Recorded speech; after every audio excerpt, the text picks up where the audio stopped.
जय हिंद। आज हम लोग एसएससी एमटीएस का 2022 का सेट नंबर 6 को यहाँ पे डिस्कस करने वाले हैं। टोटल जो एग्जाम हुआ था आपका 48 शिफ्ट में हुआ था और आज हम लोग 6 नंबर को यहाँ पे डिस्कस करने वाले हैं।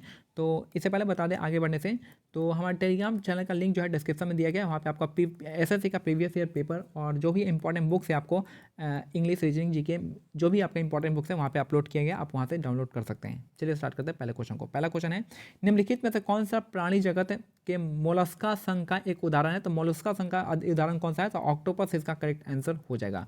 तो ये जो आपका मोलस्का संघ का जो उदाहरण है आपका ऑक्टोपस, इसका करेक्ट आंसर हो जाएगा। तो निम्नलिखित में से किस बंदरगाह को डायमंड हार्बर के नाम से जाना जाता है? तो कोलकाता पोर्ट को डायमंड हार्बर के नाम से जाना जाता है।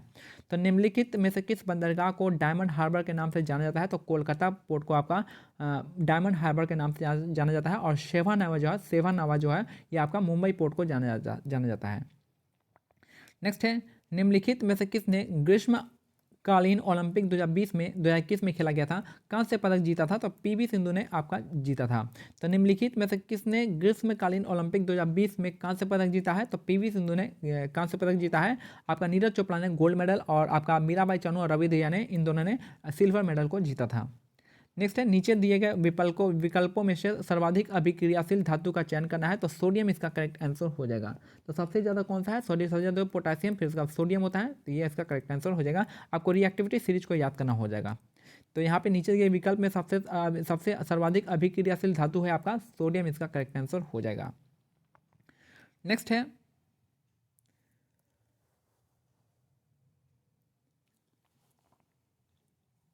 तो भारतीय संविधान में राज्य के नीति निर्देशक सिद्धांत के तहत निम्नलिखित में से किस अनुच्छेद में ग्राम पंचायत के गठन का प्रावधान है? तो आपका आर्टिकल 40 में ग्राम पंचायत का आपका प्रावधान है। तो भारतीय संविधान में राज्य के नीति निर्देशक सिद्धांतों के तहत निम्नलिखित में से किस अनुच्छेद में ग्राम पंचायतों के गठन का प्रावधान है? तो आर्टिकल 40 के अंदर प्रावधान हो जाएगा इसका करेक्ट आंसर। नेक्स्ट है, आईसीसी क्रिकेट विश्व कप 2011 में इनमें से किस पशु को आधिकारिक शुभंकर बनाया गया था? तो हाथी को आधिकारिक शुभंकर बनाया गया था। आईसीसी क्रिकेट विश्व कप 2011 में इनमें से किस पशु को आधिकारिक शुभंकर बनाया गया था? तो आपका हाथी को बनाया गया था। नेक्स्ट है, राष्ट्रीय भारतीय शास्त्रीय नृत्य संस्थान की ओर से अभिनंदन सरोजा राष्ट्रीय पुरस्कार 2021 किसे दिया गया है? तो अपर्णा सतीशन को दिया गया है। तो राष्ट्रीय भारतीय शास्त्रीय नृत्य से संस्थान की ओर से अभिनंदन सरोजा राष्ट्रीय पुरस्कार 2021 किसे दिया गया है? तो अपर्णा सतीशन को ये पुरस्कार दिया गया है। नेक्स्ट है, दिल्ली नगर निगम संशोधन विधेयक 2022 लोकसभा में गृह मंत्रालय द्वारा प्रस्तावित किया गया था। तो दिल्ली नगर निगम संशोधित विधेयक 2022 लोकसभा में गृह मंत्रालय द्वारा प्रस्तावित किया गया था। नेक्स्ट है, निम्नलिखित में से कौन औरंगजेब के अधीन मुगल वास्तुकला का एक उदाहरण है? तो मोती मस्जिद दिल्ली इसका करेक्ट आंसर हो जाएगा।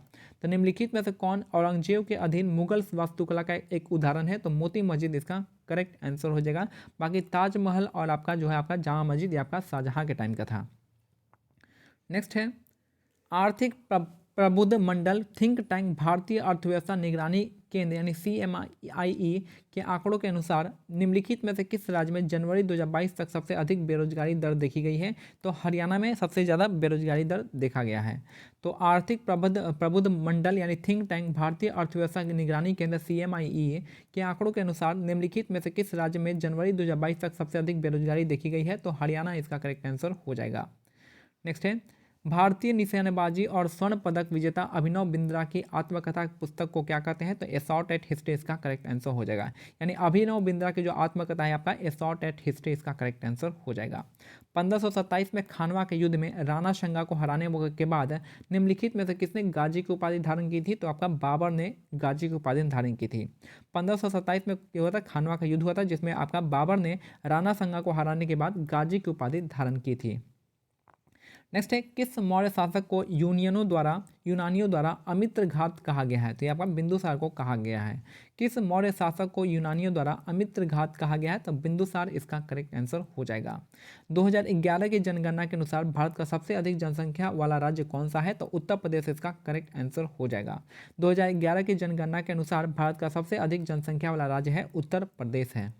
नेक्स्ट है, अप्रैल 2022 में आसनसोल पश्चिम बंगाल उपचुनाव में किस टीएमसी उम्मीदवार ने जीत हासिल की थी? तो शत्रुघ्न सिन्हा ने जीत हासिल की थी। अप्रैल 2022 में आसनसोल उपचुनाव में किस टीएमसी उम्मीदवार ने जीत हासिल की थी? तो शत्रुघ्न सिन्हा ने जीत हासिल की थी। कौन सा प्राकृतिक यौगिक पौधों के एक प्रकाश संश्लेषण में मदद करता है? तो क्लोरोफिल इसका करेक्ट आंसर हो जाएगा। कौन सा प्राकृतिक यौगिक पौधे के प्रकाश संश्लेषण में मदद करता है? तो क्लोरोफिल इसका करेक्ट आंसर हो जाएगा। नेक्स्ट, निम्नलिखित में से किस सामाजिक धार्मिक समुदाय की स्थापना राजा राम मोहन रॉय ने की थी? तो ब्रह्म समाज इसके करेक्ट आंसर हो जाएगा।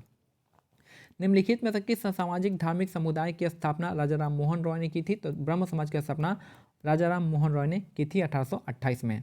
नेक्स्ट है, निशागंधी उत्सव भारत के किस राज्य में मनाया जाता है? तो ये आपका केरल राज्य में मनाया जाता है। निशागंधी उत्सव भारत के किस राज्य में मनाया जाता है? तो केरल राज्य में मनाया जाता है। निशागंधी उत्सव भारत के किस राज्य में मनाते हैं? तो केरल राज्य में निशागंधी उत्सव मनाते हैं। नेक्स्ट है, भारतीय संविधान के अनुसार भारत में राज्य विधानसभा का कार्यालय कितना होता है? तो 5 वर्ष होता है। भारतीय संविधान के अनुसार भारत में राज्य विधानसभा का कार्यालय कितना होता है? तो 5 वर्ष का कार्यालय होता है। नेक्स्ट है, भारत और श्रीलंका एडम्स सेतु बनाने वाले टापुओं के एक समूह से जुड़े हुए हैं। तो भारत और श्रीलंका जो है एडम्स सेतु बनाने वाले टापुओं के एक समूह से जुड़े हुए हैं। एडम्स ब्रिज कहाँ पे हो जाएगा? भारत और श्रीलंका के बीच में हो जाएगा। नेक्स्ट है, इसी को हम क्या कहते हैं? राम सेतु कहते हैं। एडम सेतु को राम सेतु कहेंगे। नेक्स्ट है, निम्नलिखित में से 1913 में भारत के बाहर स्थापित एक क्रांतिकारी संगठन कौन सा था? तो आपका गदर पार्टी हो जाएगा, जिसका संस्थापक कौन थे? लाला हरदयाल थे। ठीक है, तो निम्नलिखित में से 1913 में भारत के बाहर स्थापित एक क्रांतिकारी संगठन कौन सा था? तो गदर पार्टी, लाला हरदयाल। कहाँ पे? सैन फ्रांसिस्को में। नेक्स्ट है, निम्नलिखित में से किसे 1956 में भारत सरकार द्वारा निजी क्षेत्र की सभी मौजूदा जीवन बीमा कंपनियों का राष्ट्रीयकरण करके स्थापित किया गया था? तो भारतीय जीवन बीमा निगम इसका करेक्ट आंसर हो जाएगा। निम्नलिखित में से किसे 1956 में भारत सरकार द्वारा निजी क्षेत्र की सभी मौजूदा जीवन बीमा कंपनियों का राष्ट्रीयकरण करके स्थापित किया गया था? तो भारतीय जीवन बीमा निगम इसका करेक्ट आंसर हो जाएगा।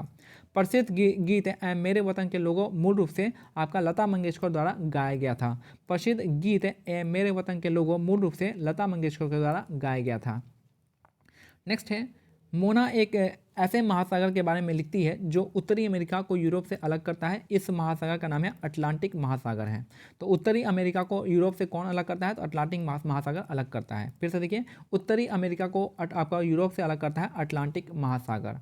और लास्ट क्वेश्चन है कि पंथी नृत्य शैली जो है का संबंध भारत के किस राज्य से है? तो छत्तीसगढ़ राज्य से संबंध हो जाएगा। तो पंथी नृत्य शैली का संबंध है छत्तीसगढ़ राज्य से। तो पंथी नृत्य से का संबंध जो आपका छत्तीसगढ़ राज्य से संबंधित है। तो ये हमारा आज का सेट नंबर 6 कंप्लीट होता है। मिलते हैं अगले सेट में सेट नंबर 7 के साथ। तब तक आपको क्या करना है? तो हमारे डिस्क्रिप्शन में आपका टेलीग्राम लिंक है, उसको आप ज्वाइन कर लीजिए। वहाँ से आप PDF डाउनलोड करके देख सकते हैं। तब जय हिंद, जय भारत, धन्यवाद।